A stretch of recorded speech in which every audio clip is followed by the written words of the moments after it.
and gentlemen, this is your cruise director, Tyler. Hope you're out there enjoying another beautiful day on board as we sail these high seas. If you've ever wondered what goes on behind the scenes of a cruise, it's time for you to pull up a stool, grab a drink, and buckle in, because you're about to hear stories that no other guests have heard before. Welcome to the Crew Bar in an episode of Ship-Faced, Confessions of a Drunken Cruise Director and Friends. Let's sail away.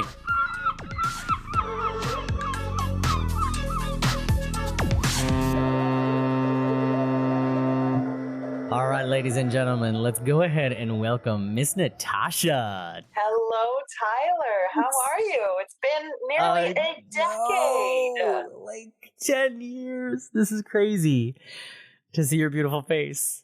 Blast from the past. Honestly, it makes my cheeks hurt seeing your smile, because when these two faces would round the corner and see each other, instant trouble.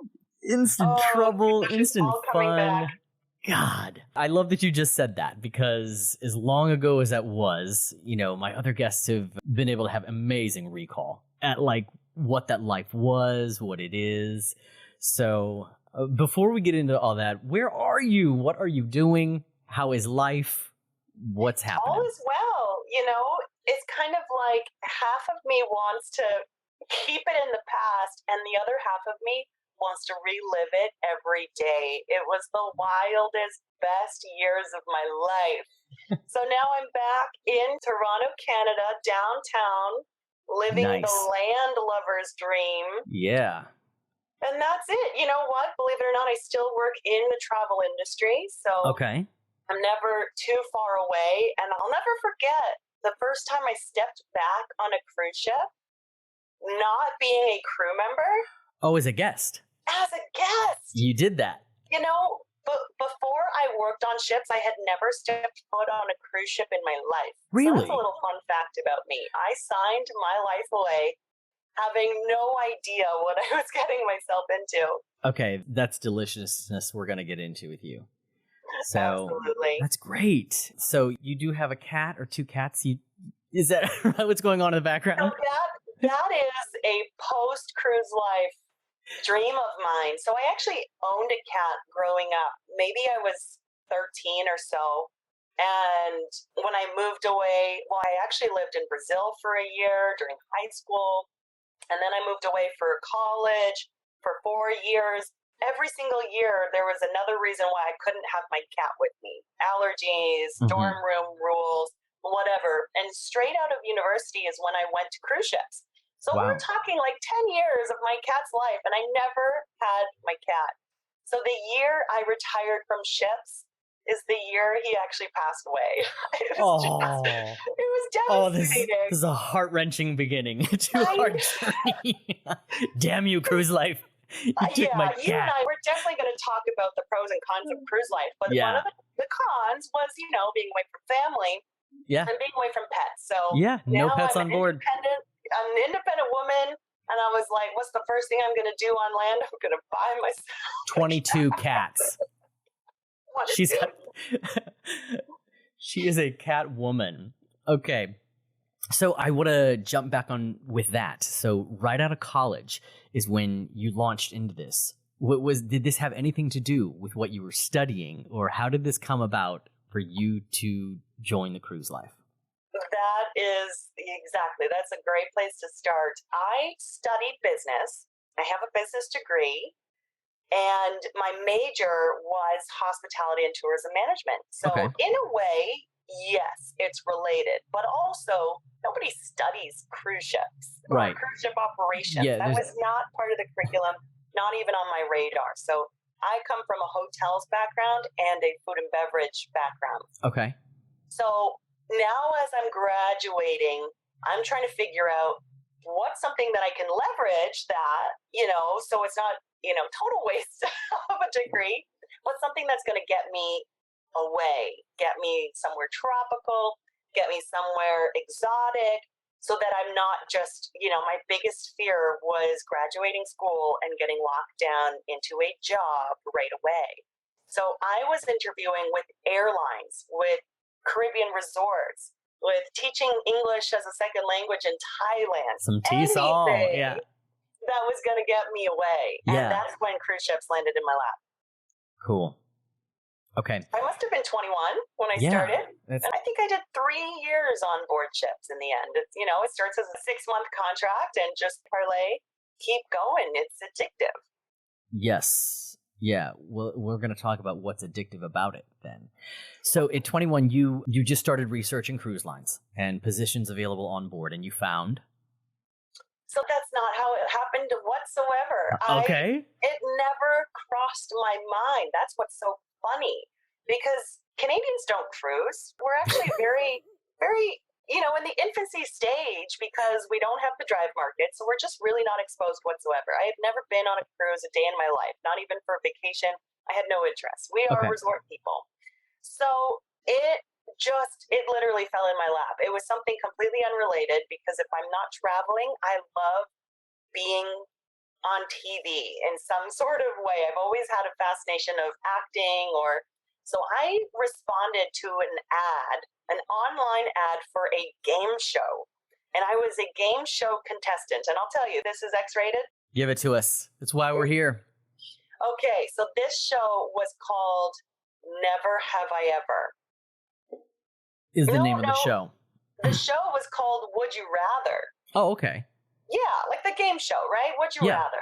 Mm-hmm. And it was kind of risque. It was a dating show, and they would ask questions of, you know, would you rather nipple clamps or a golden shower? I swear. Wow. It was the wildest Canada show. does it differently. Yeah, we do. So right to the nipple clamps. show.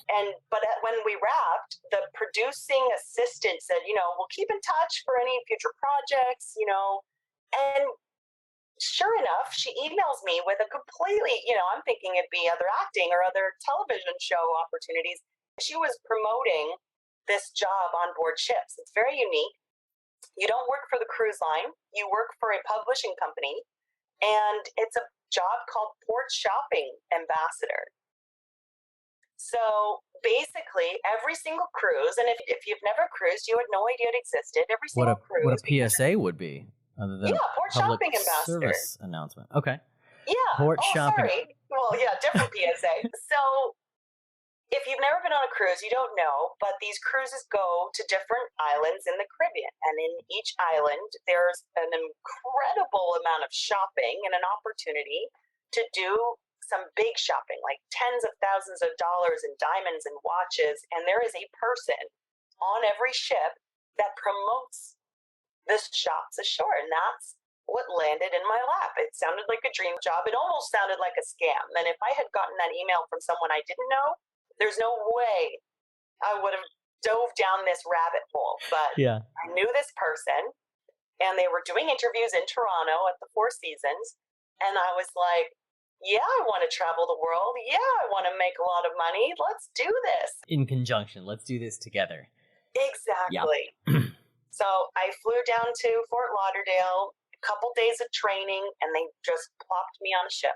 I packed my bags for 6 months. I actually almost forgot to say bye to my parents because it just happened so quickly. Yeah. Well, I mean, what did your parents say?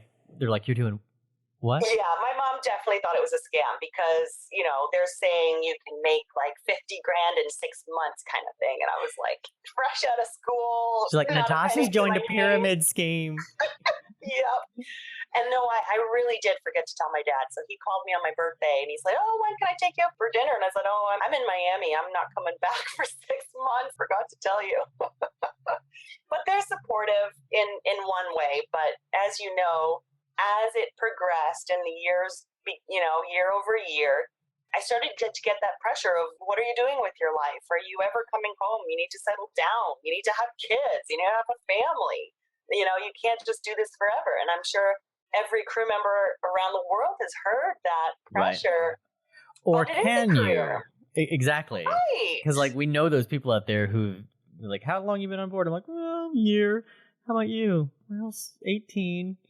Yeah. Like, wow. Lifers. Yeah. Yeah. There's pros and cons, right? The biggest pro was having so much free time in between contracts. Like, nobody has 2 months, 3 months to go travel even more. Right. around the world. I have 3 weeks vacation now. It's terrible. Yep. And oftentimes, wherever your contract would end, you're just like, well, I'm going to use this as my launching pad for traveling this area. How cool. Exactly. Yeah. So tell me about this 2 days of training in Fort Lauderdale. This was for the Port Shopping Ambassador business and sales. What did that consist of? It was a little bit of scripting, a little bit of product knowledge, because, you know, you really are representing certain brands, certain stores and it's so funny, you know, how green, if I look back at how I knew nothing, I'll never forget day one of training, each person in the class goes up because you record a welcome aboard video, right, for your TV channel. So just as the cruise director has his channel, the Port Shopping had a channel. The morning show right into the Port Shopping channel. Yep. Yeah. So I would have to say something like, hi, you know, I'm Natasha, and you're in for a phenomenal 7-day cruise, and we're going to the Cayman Islands and Bahamas, and you're going to want to come see my show that's going to talk about the shopping. And I would give the time and the date and the location of that show. And so the script said, you know, the theater, deck 3 aft. And I put my hand up and I'm like, what the hell is aft?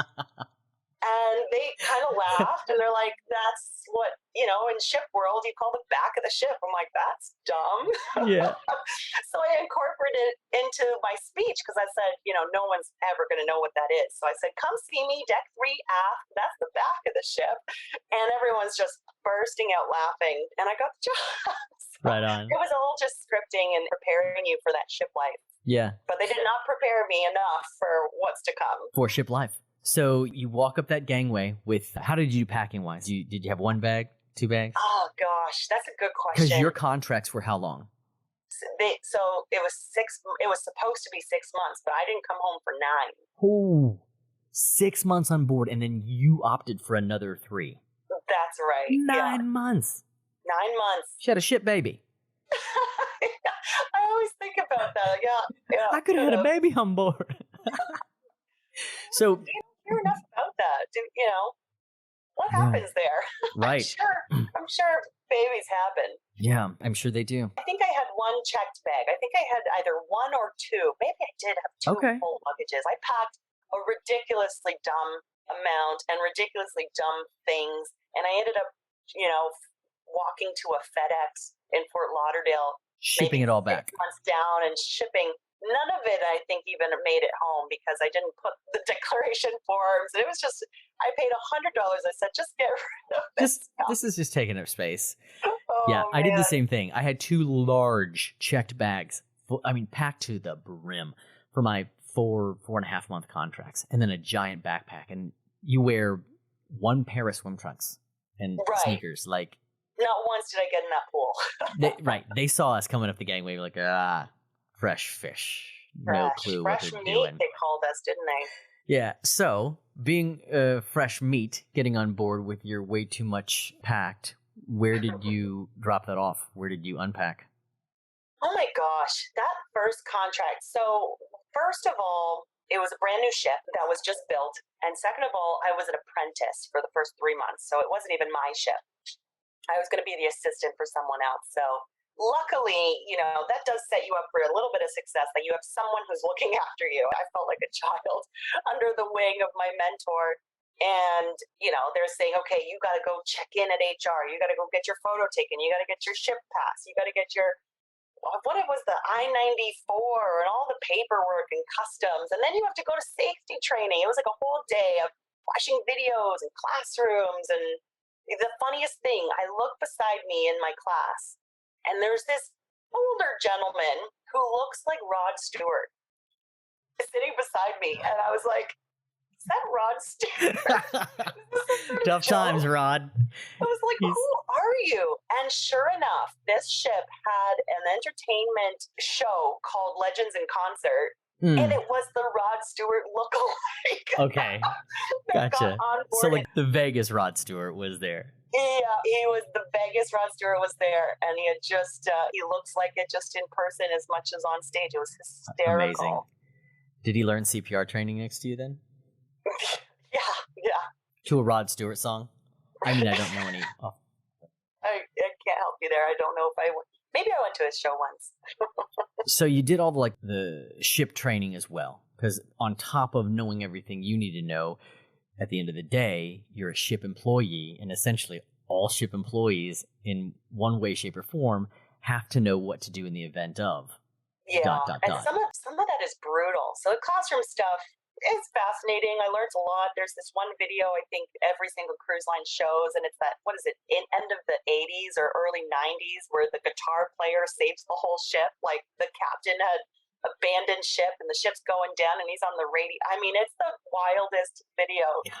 It's very captivating. But every 2 weeks or every month, every crew member has to do the crew drill, and you're standing outside in your life jacket, standing for like 2 hours, and I almost pass out, because if you are unlucky enough to be on the side of the ship that's facing the sun in the Caribbean as you're docked in port, and you're like, this is brutal. Awful. I hated that so much.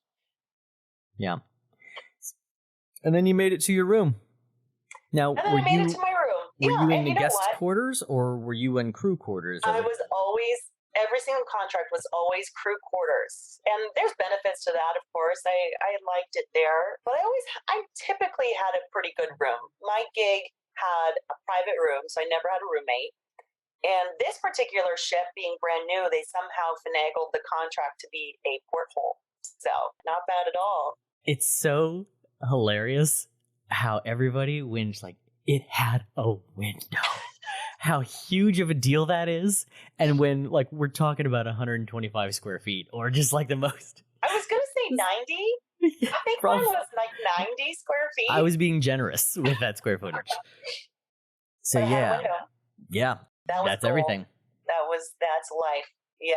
Did you do well early on with a room of your own? And what are you talking about here? My mentor was right next door. So whatever you're thinking about, I see your eyebrows going up. I don't think I did well in my first 3 months.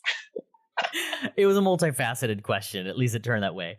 Like you shut that door to this new world, and you're like, I'm up by myself out here. I don't know anybody. And anyone, cool. It's also fast. And yeah, I was never really homesick. I thought it was super fascinating. I was young. I took advantage of every opportunity. So in terms of the friends I was making, I'll never forget this particular ship. Again, it was one of the largest in the world. So they had sushi restaurants and martini bars. And so one day, I think she was from Australia, and she was the fitness instructor on board. And she was a really good friend of mine. And I said, tonight, we're going to have one drink in every bar and see how far we make it. And what's funny is, again, status is everything. So status got me my own room, but status also allows you to eat and drink in the public venues. Mm-hmm. So not every crew member can have the luxury of going to all the public bars. And the public bars still had an employee discount. So at least I'm saving, 15, 20%, I don't know what. Meanwhile, in the crew bar, you can have drinks for $1. But especially this cruise, and I know we'll talk about the rules and how they varied cruise line to cruise line. Yeah. Some had hard liquor. This one did not. And This was my intro to cruising. The crew bar only served beer, wine, and Smirnoff Ice. Oh. That was it. So we started getting creative. I would order a Corona and a Smirnoff Ice and put them in the same glass, because you can't drink just beer and wine every day for maybe 20 drinks a day. So we'd go to the public bars and we go balls to the wall. I don't know what happened. Lychee martinis, probably the mixing, the shots. We were just on a rampage. I don't know why. And to the point where I don't remember going to bed. So I wake up the next day and I'm like, oh my God, I'm mortified. What did I do? And I was like, at least I didn't go to the crew bar. I was very proud of myself, but I didn't take my sloppy ass to the crew bar. And then I'm brushing my teeth, and maybe 20 minutes later, I was like, no, wait. I did go to the crew bar. Yeah. That memory, that recollection rings true. Just like, Oh, oh yeah. because as wild as we were, there were really serious rules. Yeah. And you can dance that line and, you get the security guard or chief officer on the wrong day and you're out of a job. You're off the ship, you're stranded, you're fired. So Yep. you want to dance that line. And I know we danced that Yeah. line real good. We made some lines. We kind of created our own. Oh my God. Out there. You know what? I got to tell you, working with you was the highlight of my entire career. Really, truly, in all of the best and worst ways. And you taught me a lot about pushing boundaries. And I was free. You taught me to be free and stop caring, because the mentor of mine was the strictest person on this planet. And he did not know how to have fun. And to the point where, I'm going to these islands for the first time in most of the cases. Yeah. How much had I traveled before that? And now you're traveling for free and they're paying you to do it. So every day we'd walk back to the ship and it was another gorgeous sunset. And he's, walking 10 paces ahead of me. And I'm like, oh, wait, can you just stop and take a picture of me with the sunset? He's like, I'll do it tomorrow. It was just like, miserable, work only. He would say, never be drunk in public, always look at your image. And he was just all, work, no fun. And then I get on a new contract with you. It's the opposite, because you are the spotlight of the ship. The cruise director is everything. So if you can do it, I can do it. I was just like, come with me. We laced arms and we'd go blazing anywhere we wanted to. It was... I loved it. I loved it so much. Those were the good days. Yeah. It was dining. It was... I'll never forget. Was it a private island or was it Cayman? And we go to the stingray farm. And you're saying, oh, I'm the cruise director. I'll get us in for free. And I'm going to tell everybody to come visit you. And we were just getting so much for free because you were the cruise director. I would drop that line anywhere. It's like, hey, I'm a cruise director on board. Let me promote this for you. Let us hop in there. And what a little brat. I love it. Little and, brat. I don't think I would have ever swam with stingrays if it weren't for you. So I have to say thank you. That was a great experience. There's this line fittingly, or that moment in Titanic when Jack's all suited up in his tux, and he hands Rose the little note. And on the note, it says, or maybe not the note, but he says to her, make it count. And it's just like, I, in such a cheesy format, adopted that as my, like, the day is yours. Make it count. This might not have tomorrow. Let's get fucking wild tonight. And that's exactly, what's funny, I just rewatched that movie recently, and so I do remember that. And he takes her down to the not the crew areas, that back then was like the steerage party, right? It was still passengers, but like really cheap. And that's what crew bar was. Totally. Our ship didn't have a stripper pole. No, unfortunately, it didn't. We kind of got robbed with no stripper pole. Oh man, those crew bars, they got it going on. Yeah. I mean, it. everybody is just there to party. Yeah. Like, long-ass shifts, long-ass contracts, and everybody goes in there just ready to fill this, like, void of, like, let's cut loose. Let's not have to smile around every corner and just be fun, be free. Yeah. What is something I loved about our crew bar was how it would open out on the deck. And so you go through one of those big, heavy-ass doors with the round, like, mechanism. Everybody's out there just smoking it up. The wind is blowing. Everybody's eyeballing everybody about who looks good tonight, and flirting and fun and carefree. And constantly, I would push the bounds and forget, like, this is a lot of my team and my crew. So, like, my boundaries went way beyond a place they should have, especially. Okay, yeah, I'm always curious. Ooh. There were certain departments that had certain reputations, and I don't know how much we're going to divulge here, but tell all. Let's hear a good story. Okay, well, let me name a department or a position, and you tell me what first comes to mind. Because we all know. Okay, let's go spa. The spa girls. Oh, Fun. the spa is just an easy, yep, it's happening. Spa, It's going happening. down. Yeah. Yeah. The same with the dancers. Didn't they have the same reputation? They were a little, like a few doors in. You had to go through a few layers to get with a dancer, but doable. So. See, it has the measure, isn't it? You could Right. actually tell what's doable. That's terrible. The level of accessibility here. Yeah. And then there was the cadets. And like little first mate, second mate would all flow in. Such And babies, though. Like, we're talking 18. No.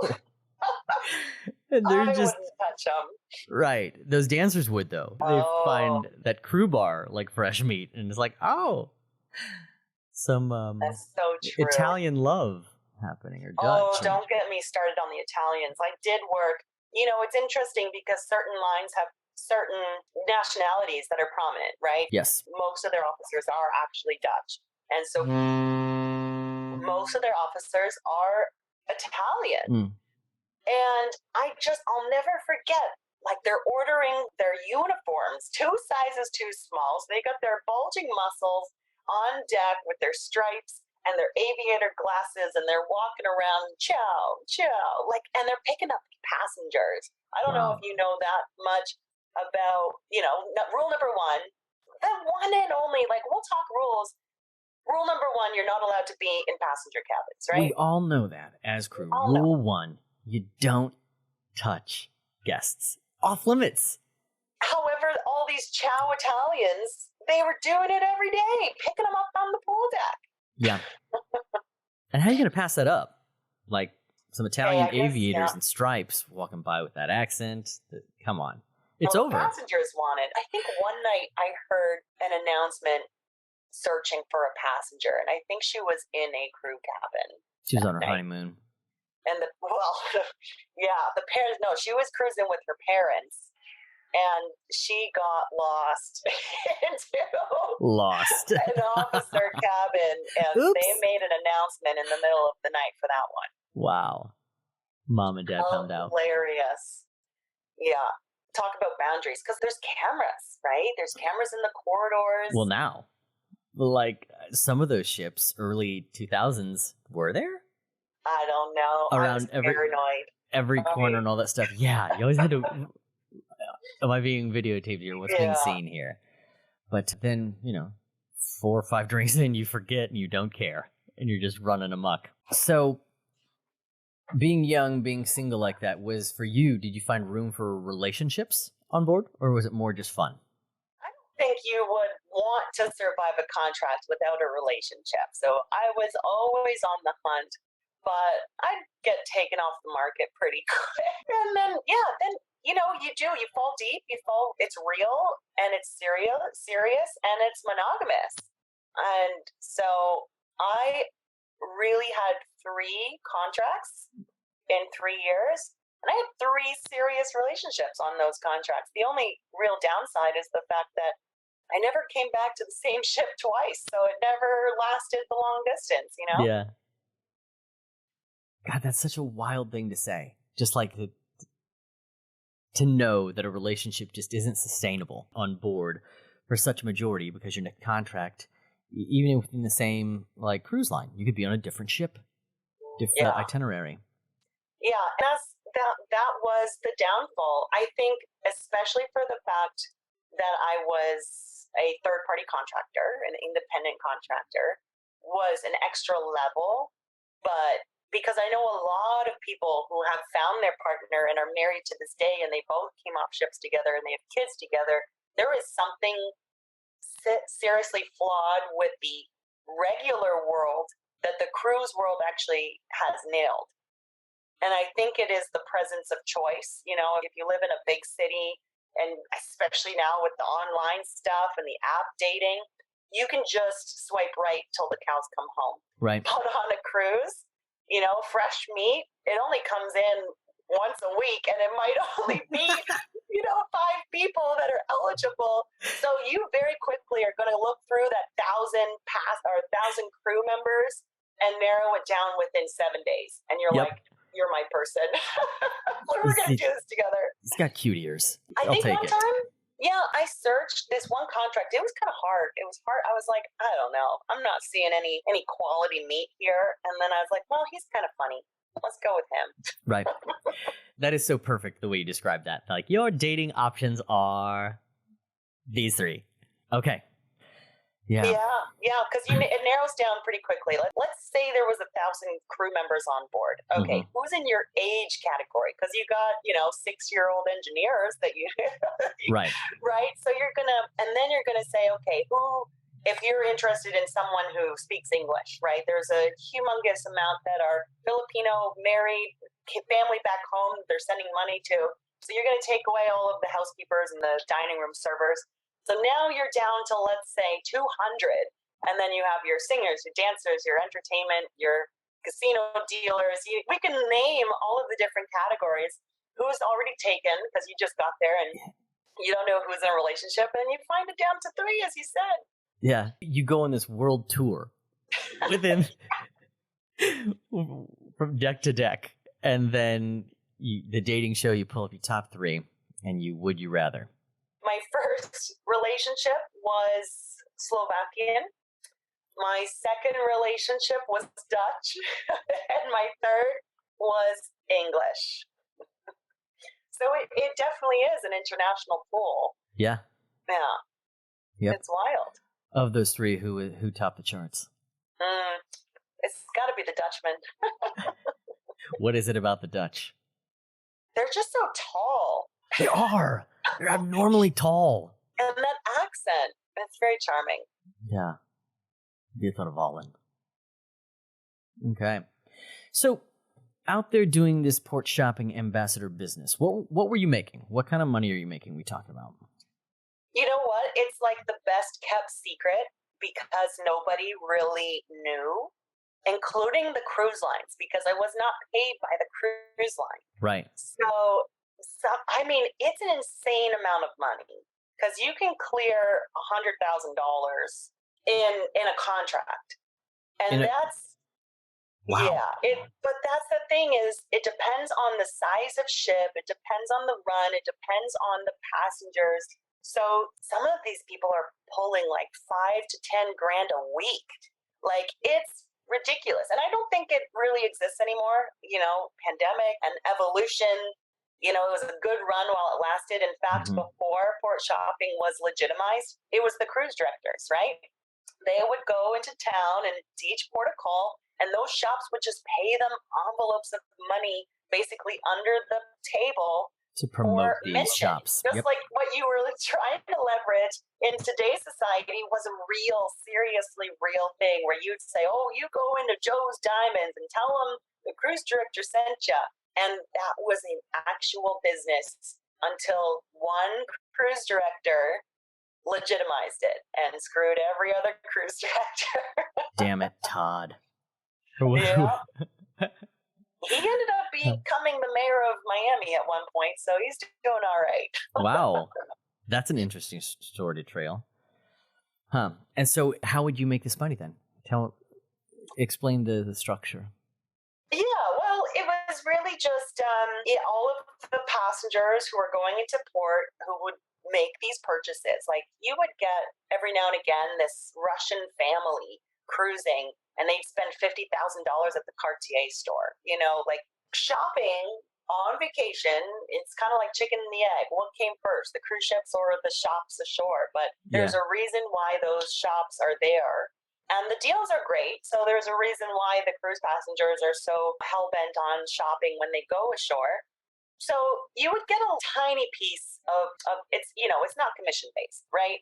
You really are the advocates for the passengers because they want to know that it's legit. Like, is it actually Cartier or is it Cartier? Right. So you are doing a service. And I've seen the worst of it where, this couple spent like $17,000 on matching emerald and ruby rings. And it was glass. They didn't know I existed. They went on their own. They shopped in the first store they saw in Cozumel. They paid like $6 grand and $7 grand a piece. And they came to me afterwards because they kind of, had that gut feeling. Right. They went to guest relations, and guest relations says, oh, yeah, there's actually a shopping guide. So go talk to her. And so they come to me, they show me the jewelry, and I was like, I'm sorry, this is pieces of shit. You got taken so hard.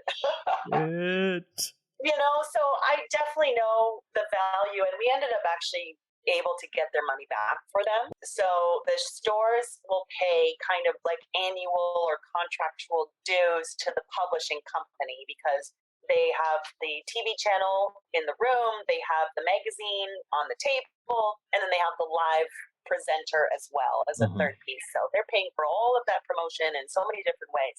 So that publishing company pays me a salary, and then there's extra incentives and extra commission, like small commissions, but for an entire voyage target. So they would actually be able to measure all of the revenue from your particular ship, and you'd get credit for that. Nice. Yeah, it was a good gig while it lasted. Yeah. Like how wonderful. Like these cruise director and these other head positions, like, I'm making the most on board. They have no clue. Sneaky little port shopping ambassadors making bank. That's awesome. Oh, yeah. But then sometimes you make nothing, because it really depends. If you have that glory run, if you have St. Thomas, St. Martin, and Cayman Islands, like all in the same port, then your targets are going to be big, but it depends if you have the sea day right at the beginning and then the ports afterwards. It's like fish in a barrel. But sometimes I'd be put on, longer cruises. I never had success on a longer cruise where you have like 2 sea days down to Barbados and St. Lucia and some of these smaller ports that aren't known for shopping, and it just doesn't have the same energy. And then I just, shit the bed, and I actually got fired off that ship altogether. You got fired off that ship? Yeah. They were like, yeah, I got demoted. It was older. It was a cruise line with older passengers that, had been on 100 cruises. I don't know how anyone would be successful on this cruise. Right. It's like, I actually did really well on that cheap and cheerful 7-night, where they didn't spend a lot of money to get there, but somehow I got them excited to spend a little bit of money and just went for the volume play. So, right. Yeah, it's a tough, grinding job, and that was the opposite of everybody else. Everybody else has free time in port, and for me, the port days was my work. So in 3 years, I think I only had like 2 beach days, and one of them was spent with you in Jamaica, where we got really raw. Oh, we took like 1,000 pictures, and I don't know if I've ever seen those pictures. We had so much rum. Did we play some volleyball? Oh, yeah, we did. We were doing triples. We were doing triple rum punches. And then we hijacked some resort volleyball game on the beach. That's right. We're getting into this resort. God, God. When I would get drunk, I would just get these wild hairs of like, we're breaking in there. We're going over here. I remember being a guest on a cruise ship one time, and I was drunk and wild. Usual, met these 2 girls from like Brooklyn or Manhattan. Me and my buddy did, and we're all drunk. We're at the bow, and we're like, "Oh my god, there's a ladder here!" I'm like, "We're gonna climb it," and I just got buck naked and started climbing up this. Yeah, and then it was only once I started doing ships recognition of where the bridge was. They had to see everything. How on earth they didn't get to us in time to like get me and my buddy down from there? But like, I can't believe you are naked on the bow of a ship climbing a ladder. Climbing to the top of some like post on the front of nuts, man. That's awesome. Nuts everywhere. Do you have any like crazy the case of the missing diamond stories or anything that would happen with guests getting robbed or things going south with some of the deals you'd see? Yeah, so those guys getting ripped off definitely sticks with me, but one that really made me even more mad was this guest. I don't even think she shopped with me, but we were in Mexico and she got a massage like near the port. You walk off the port and they're like, "Oh, do you want a massage?" And they have a little tent, and they somehow convinced her to take off her jewelry for the massage. And I'm just, to this day, flabbergasted that they had the balls. When she was done her massage, her rings were gone. It's like, what? You are in a secured port area. You physically told her to take them off. How? And then you're going to say that, oh, I don't know where they went. And they were like heirloom pieces. And I felt so bad for the guests, but you also kind of like, how did you get yourself into this situation? Like, oh Yeah. my God, I just felt so terrible. And there was nothing, we could do, but it Yeah. just sat with me. It's a terrible robbery story. Yeah, that's awful. There's something that switches over in vacation brain, especially on cruise ships, it seems, where, like, do you guys remember how to walk? And then other people are walking here with you? Like, especially on board, things get so backwards and so just like, well, what do we do? You pick up the fork and you put it, like... That's why the comedians did such a good job, because all they had to do was make fun of the dumbasses that were the passengers. Yes. Some are just so pathetic. This lost sheep. It's an overwhelming thing to try to experience in a week of like, what is this? Where do we go? What do we do? Thrilled, paying so much, wanting to zap the most out of it, families wanting different things, and then it's just like, oh, there they go. Exactly. Wild. How about you? What is like on board one of your wildest nights or things that happened to you, to the ship, to people around you from your cruise experience? Like, oh my God, I cannot believe that happened.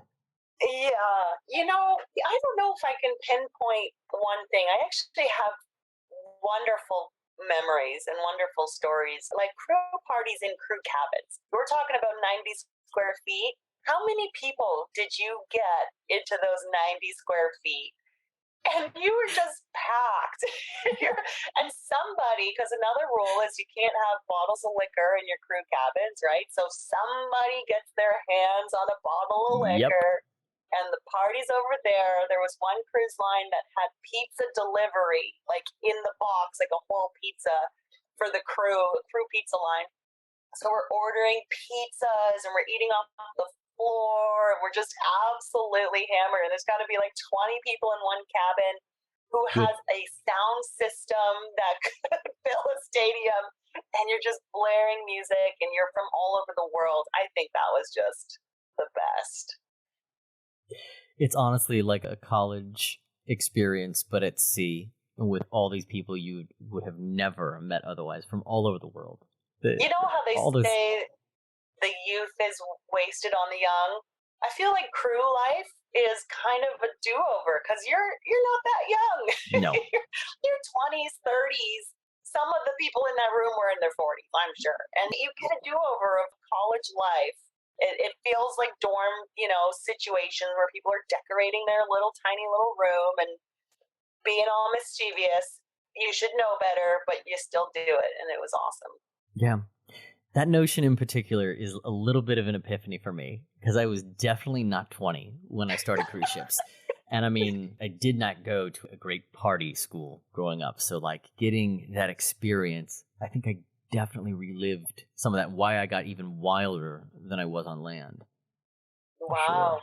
I think absolutely. There's something that takes a hold of you, and even just learning other people's cultures, like some people really drank, more than I would have, and then you just kind of match up, and they open up new doors. So you were on, 3 different ships, 3 different cruise lines, right? Well, I actually was on 7 ships for 4 lines in 3 years. Wow. Okay. Well, remember that time I got fired, I got put on another ship. So even within a contract, I can be on multiple ships, for good and bad. Sometimes I was getting promoted and stuff. Gotcha. Now, with all those varying ships, was the notion of like that party life, the drinking, prevalent everywhere? Some were more boring than others, for sure. And some were wilder than others. Yeah, it kind of goes both ways. And yeah, I can't say everything was congruent with the line. I worked on the ship with the mouse, and I think that might have been my craziest party times altogether. Really? Yeah. Those Mouseketeers get wild, huh? Oh, yeah. What you see, when they're not on stage, oh, boy. Amazing. Were you there on board where the nautical crew, they threw this party in like this underground steam room, and it was like this foam party. They crafted all of this foam, and you had to go through like the belly of the ship to get to this thing with ribbons tied along the way in places most of us had never seen. And I mean, they did it just to see most of the dancers dance around in their tiny little underwear or whatnot. And it was absolutely like something out of a movie where you're just like, you open the door, the bass is pumping, steam and bubbles and sticky foam everywhere on this like industrial part of the ship that you came out drenched, soaked, and people just making out, kissing, grinding, all kinds of things. You're like, what is this? Oh man, I wish I was there. That sounds awesome. I think I don't see anything wrong with that. No, like that's more of that. More of that, please. Well, I'm sure there was plenty of that, like the crew getting to do unique things like that when you're just stuck out there for so long. It's Yeah, and I think it is.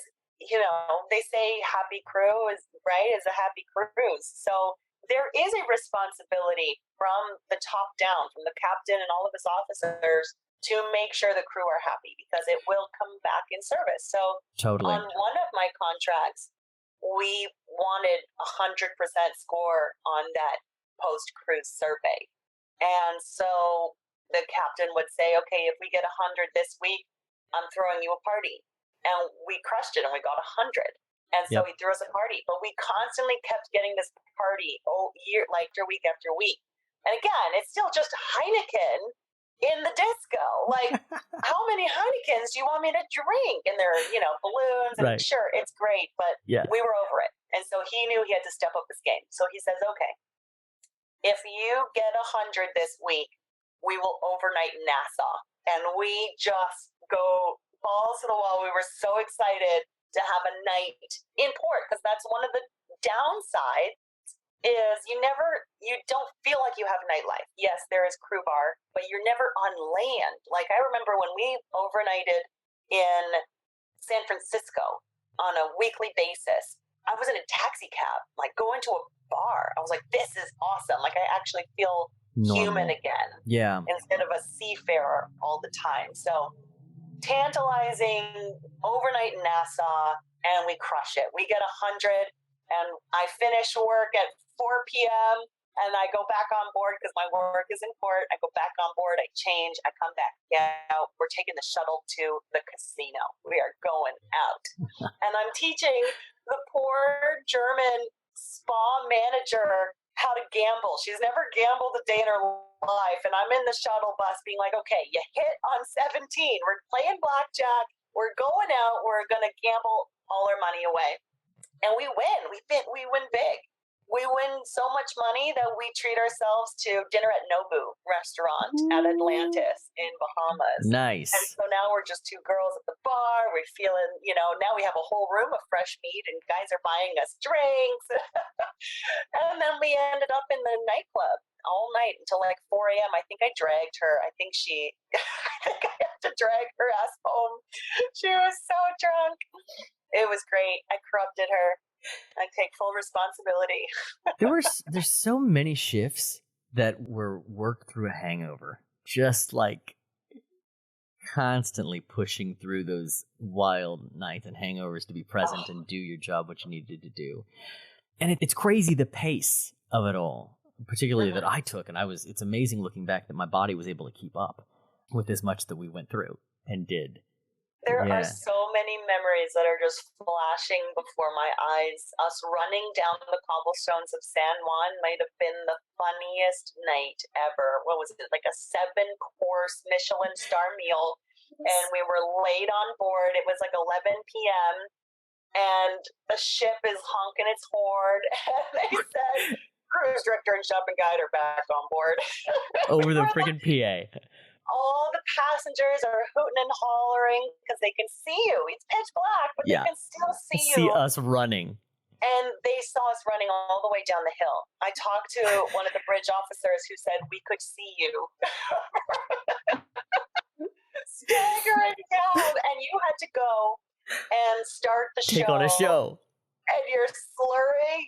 Oh, I'm the only one who knows because you were keeping it together, but we were tanked. Oh my God. Memory. I totally forgot about that. Was an incredible meal, number one. It was But such we a had good several meal. drinks, several strong Well, they drinks. were called global warming.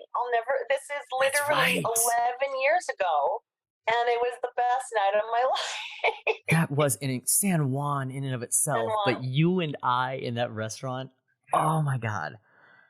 That was magic. And That then, was because I'm looking at the time. I was like, "There's no way we can get through these 7 courses and oh keep no, we our will. jobs." Man, we went for it and Oh, we made it. yeah. That's wow. An entire presentation for.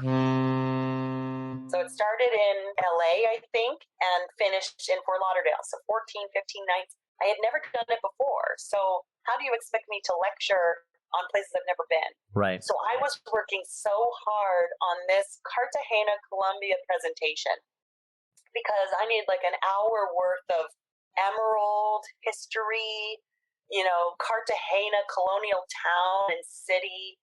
And I'm just putting it together. And all of a sudden, I just kind of got to my wit's end and it was time to go to the bar. And I was like, okay, it's good enough. Like, I'll finish it later. Famous last words. Somehow, going to the bar turns into an epic night of debauchery. Like, waking up in someone else's room. Like, who knows what happens? And I wake up. My presentation is at 10 a.m. I wake up at like 8:50 and I need to be in the theater like an hour early to start prepping and setting up. So I upload the presentation that's not exactly done and I'm sweating vodka and I'm in a pencil, business dress, like Banana Republic, Calvin Klein shoes. I tried to put it together, but I stink. I just know it. I am still drunk, if not, hungover. This presentation smells like vodka. Oh, good. Thank God I'm on stage and no one's around me. It's like an auditorium. And I lean on the podium and it's packed house. I must have been promoting this presentation for like the last 7 days because we're halfway through the Panama Canal cruise now. And all I was talking about was emeralds in Colombia. Wait till you get there. So now I have a packed house of like 250 people waiting to hear this glorious lecture of emeralds. And I lean on the podium and I can't even function. And I have the microphone and I looked at the screen and I said, "Oh, Cartagena, what can you even say about Cartagena?" And in my head, I'm like, what am I talking about? And I just pulled it out of my ass and I did it and I had a record-breaking day and Bob's your uncle. I'm a functioning, hungover, drunken mess. Wow. Many an announcement were given in either drunkenness or hangover, hosted many a trivia. Oh my goodness. What's the capital? Oh, this. I think sometimes I would even have a drink in hand. But for me, it was part of the gig of like having a martini in hand and kind of entertaining alongside these guests. So there's that one aspect for me of drinking with guests, and then the other of like kicking it with other stripes and some of those private tucked away bars to like keep up. And then just the wildness of having so much fun with drinking buddies or whatnot. That just reminded me of your epic game show where it was kind of like a scavenger hunt. What was that show called where you have the different groups and they have to run up and show you something? And sometimes it was just like, show me your titties. Like, bra, or what was that show called? I can't remember the name of the show right now, but I know exactly what you're talking about. We're two groups. Outrageous. And all you do is get ready to tell these groups what it is they need to bring up. And they go crazy. It's like piranha on each side of the room. And they run and tackle each other coming up to you like, what a genius idea for the guest safety to have that happening. And I remember this one time, this old woman came up next to me. Oh, it was a bra. And she just ran up next to me and she's just taking her bra off, and beside her, she was tired of dicking around with her t-shirt. She just took the damn thing off, and there are her like, gotta be at least 80-year-old fun bags hanging next to me. And everyone is just dying. She's just standing there dangling her bra there like, I won, right? Like you definitely won. You definitely won. And there was also the show me a piercing that's not in your ears. That would always get you the nipple piercing. Yes. Yeah. That was an X-rated adults only show. There was some Yes. wild Yeah. And episodes of that. Or and for maybe show me a sexual position. right. For the demographic of our time together in the cruise line we were on, we got them riled up for sure. We had some fun. I hope The I'm that fun when I'm oldies old. have no shame. So Yeah. I was just saying, like, I hope when we're older we have that same no shame type vibe. We're gonna just pool everybody sure and be we on will. one ship for retirement. that'd be Yeah. great. What do you think's one of the most magical port of calls that you visited? I did the Hawaii cruise, and it takes a lot of sea days to get out there and a lot of sea days to come back if it's a round trip. But those Hawaiian islands, the beauty part about cruising for me is the fact that you go to multiple places without lifting a finger, right?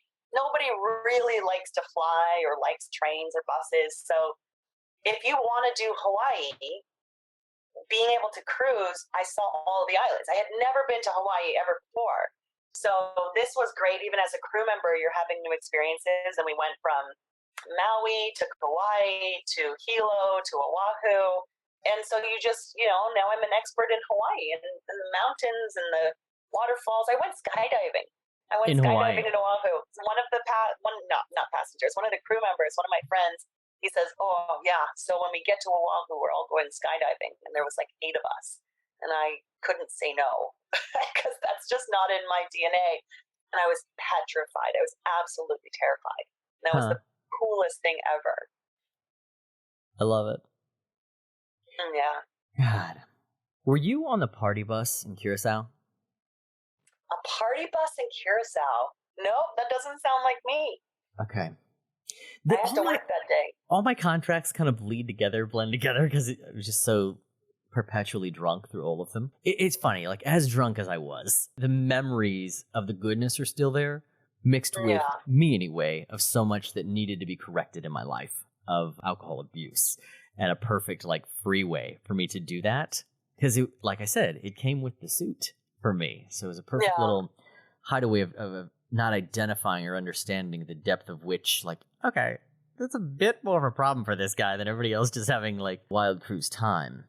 I'll give you a lifesaver, though, because what I found for myself is that the beginning of a contract is a totally different person than the end of the contract. And when you and I were together, I think it was near the end of your contract, and you start to have that fuck it mentality. You are so done. You don't care if it's your last contract. All you can see is the finish line, and you go out with a bang. So I think in the months that we were together, I think I saw a difference between the beginning and the end, and it got really wild at the end. Yeah. Yep. Yes, it did. So I think we all go through that where I couldn't stand it any longer.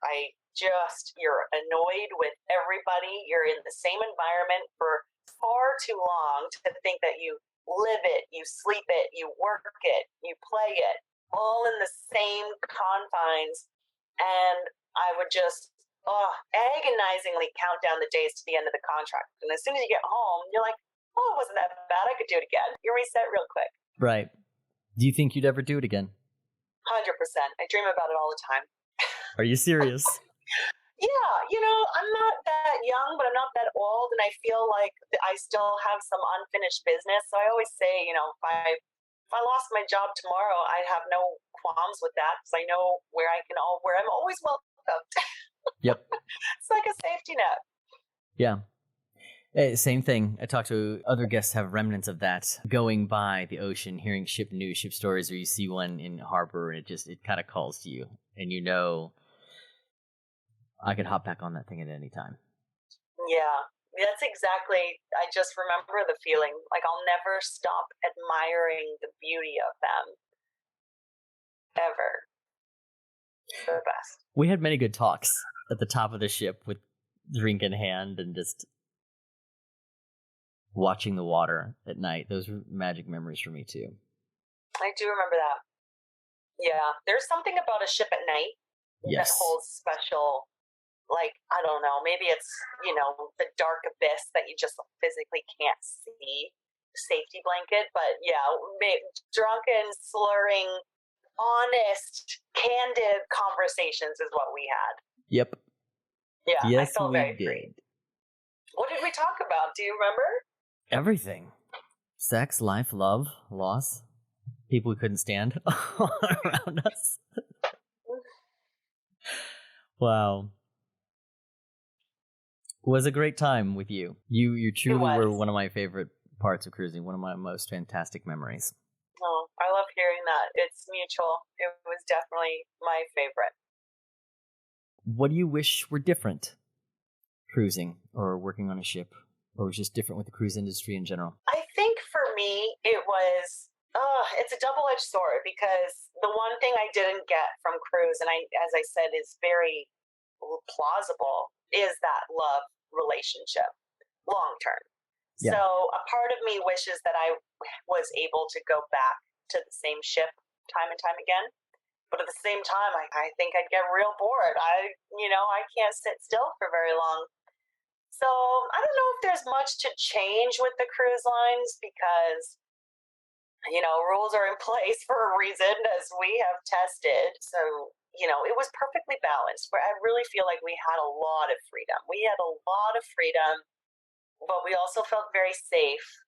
I didn't have any scary experiences. So, yeah, I don't think there's much that I would change about my entire experience. Yeah. Do you think, like, with what you're doing now, business-wise, life skills, interpersonal relationships, how did being on ships grow you or affect that? Oh, in so many ways. Even from observing passengers, the ones that have been married for 60 years and they're still ballroom dancing every night. I loved witnessing that. I don't think I had, in 3 years of witnessing long-lasting relationships and having real conversations with them, I don't think I would have had exposure to that. And for interpersonal relationships, just being able to strike up a conversation with strangers at any given moment and relate with them and bond with them is definitely a life skill. So yeah, I think I'm just more open-minded, especially in terms of nationalities and people. I learned a little bit of the languages of Philippines and Indonesia and the food. We would get the chefs to make Indonesian platters.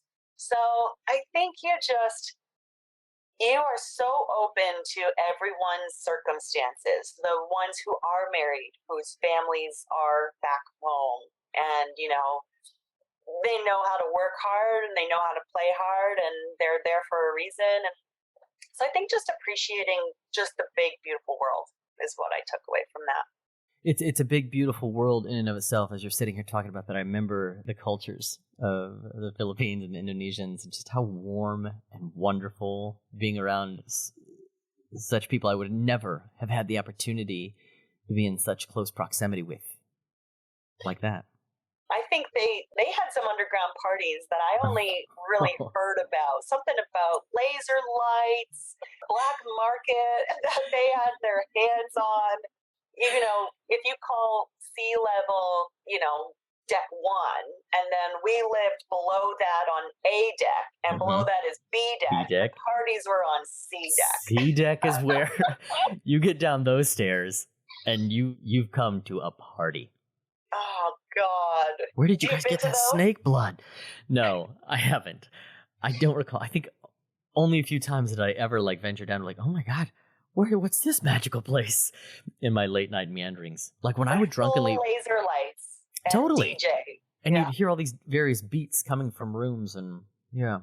You know how you said the last stop is the crew bar, typically of a wild night? It wasn't for me. I would leave the crew bar just sloshing back, down the I-95 crew gangway under A deck. But I'd pass by the bakery on the way to my room. And so I would always wake up with my hands burnt because I would reach for the cookies and the hot stuff coming right off. And then by my bed, there would be just crumbs of whatever I devoured before I passed out. I love that. I was always so angry at 4 o'clock in the morning when I couldn't find any food to eat. I am just like you. I need to eat before I go to bed. So I'm either breaking into the crew mess to get cereal and milk in the middle of the night, or, well, our contract, didn't we have room service?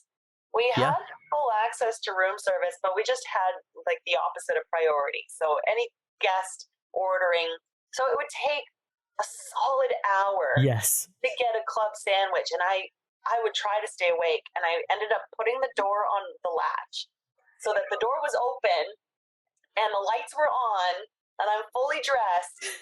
But without fail, I would pass out and I'd wake up the next morning with a plate of club sandwich on the floor beside my bed. A fresh, cold club sandwich. The relatability is killing me with the memories of how many times I did that. Yeah. Oh my God. To the point where I ordered the next night, or, whenever that debauchery happened again, and I say my room number. And she takes my order and she says, but you have to stay awake this time. Yeah, they knew.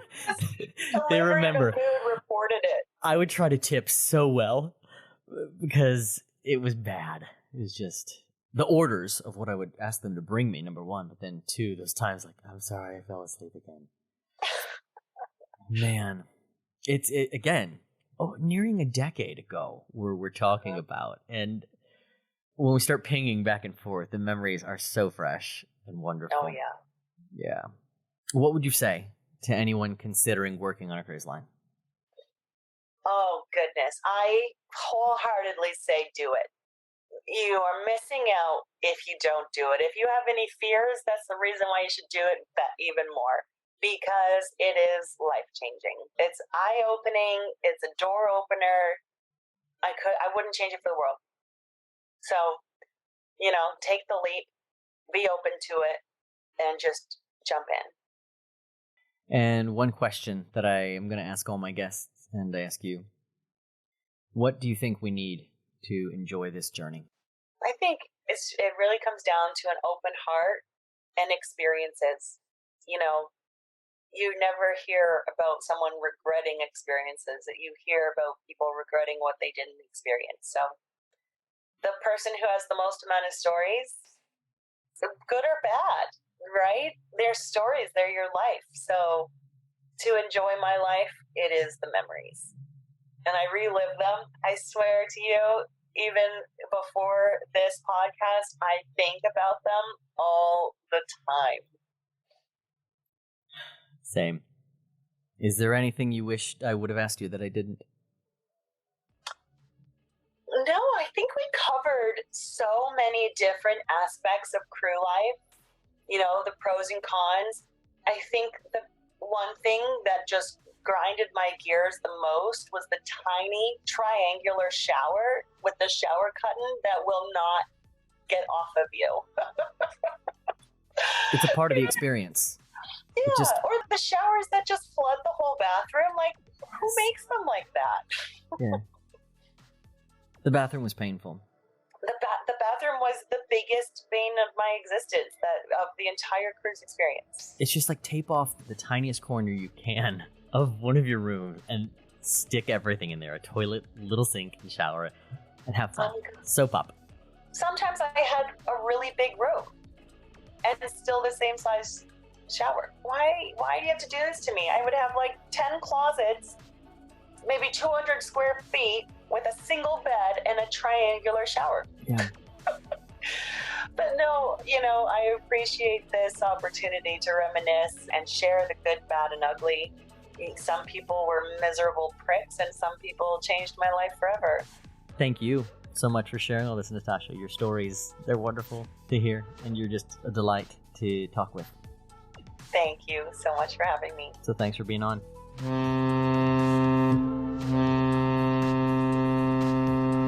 Thank you for listening to this episode of our Wild Stories at Sea. If you have any crazy endeavors out on the Big Blue, email me at cruisedirectortyler@gmail.com. That's cruisedirectortyler@gmail.com. We would love to hear your stories either on board or from the crew bar. And that's it for this port of call. Join us as we sail on to the next wave of outlandish stories on Shipfaced, Confessions of a Drunken Cruise Director and Friends.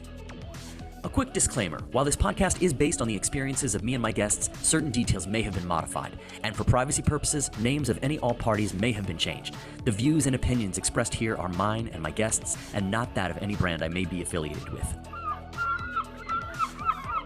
Yes. Stop recording.